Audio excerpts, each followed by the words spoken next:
Hi friends, it's Andrea. Welcome back. It is day 2. Congratulations, you've made it back. I hope you're feeling good and that the motivation is still high.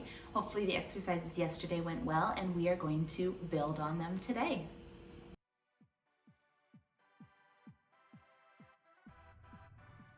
Our first exercise today is going to be the toe tap, and it's going to look simple, but if you're really engaging your core, you're going to feel it pretty quickly.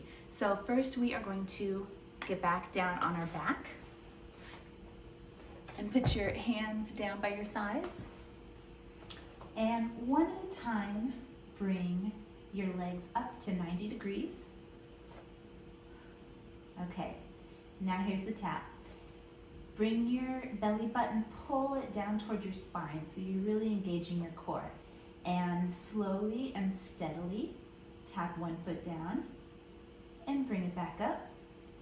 And the other one.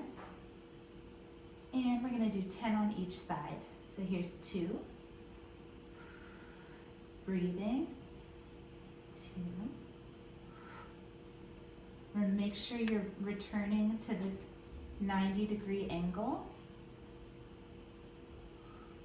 And that you're not arching your spine or you're not pushing it into the floor. Again, you want to create that neutral spine that we talked about yesterday. And so you're really relying on your core to do this. I think this is 5. I got sidetracked talking. Hopefully you're feeling it a little bit. Here's 7.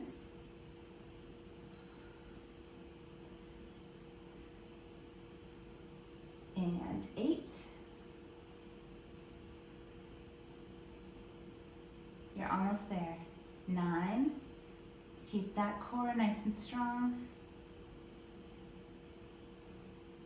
And one more. 10.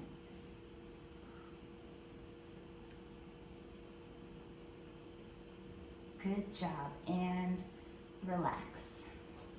Very good. And actually, you might have felt when you brought your legs down that if you want to make this exercise more intense, you can do it both legs at once. So you can bring them down. Woo, a little tougher. And if you want to modify this exercise to make it less intense, you keep your feet on the ground and just slide one heel at a time out.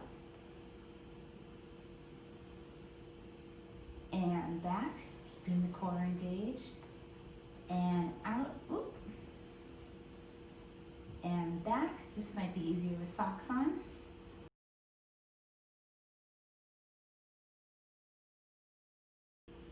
Great job. Okay, let's move on to exercise number 2. This is the marching hip bridge.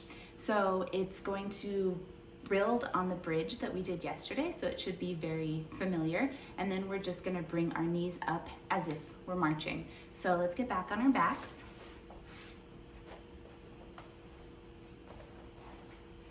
And bring your heels pretty close to your butt and arms down by your sides, keeping the core really engaged and squeezing your butt as you bring it up into a bridge. Remember from yesterday, you should have a nice straight line from your shoulders to your knees. And from here, keeping everything, core and butt nice and engaged, just bring one leg up like you're marching and the other. Try to keep your pelvis straight and flat and keeping that nice straight bridge position. And breathing, all at the same time. So we've got 5 here. We've got 6. Keeping core super engaged because we're constantly pushing ourselves up to keep this bridge alive. I don't really know where we are. I think we're at 9. 10, we're gonna go to 20. If I missed one, then enjoy it.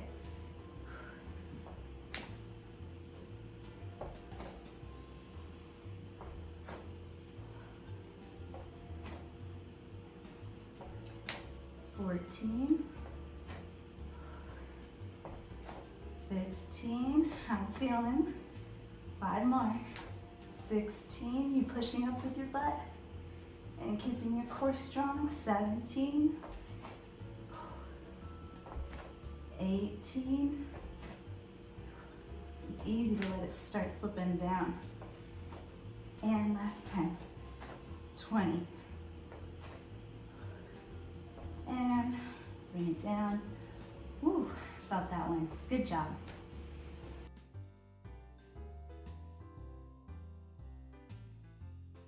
Great job.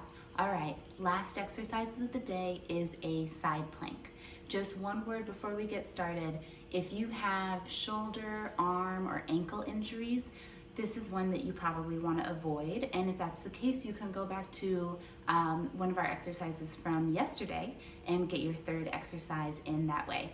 So that being said, a side plank is really good for posture, for flexibility, for reducing your risk of lower back pain and injury, and also for hitting those obliques, which get neglected a lot from when you're doing exercises like crunches that really just focus on your core muscles in front and not on the side. So to get into this position, we are gonna get on your side. And if you can, do this in front of a mirror.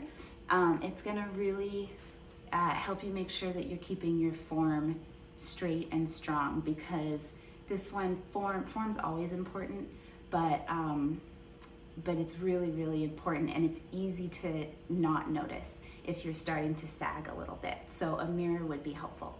So get your feet stacked one on top of the other, your hips stacked in the sense that the hip that's on top is directly above your bottom hip, and come down on your forearm, and again your shoulder, your elbow is directly below your shoulder. So keep this nice straight line first, check it in the mirror, make sure you're nice and stacked. This shoulder also is above this shoulder, which is above the elbow. All right, engage your core, and we are going to lift up. Whew. And we're just gonna hold this as long as you can. The goal is 60 seconds, but it depends on, you know, where you're at, and we will keep working up to it. So you want to stop as soon as you notice yourself starting to sag or starting to roll forward or back. So as long as you can keep this form, keep it going. And make sure you're breathing, keeping those abs engaged. You're probably tightening your glutes and your quads and other muscles just to keep you stable. And just to throw one more thing at you, keeping your head and your spine as neutral as possible.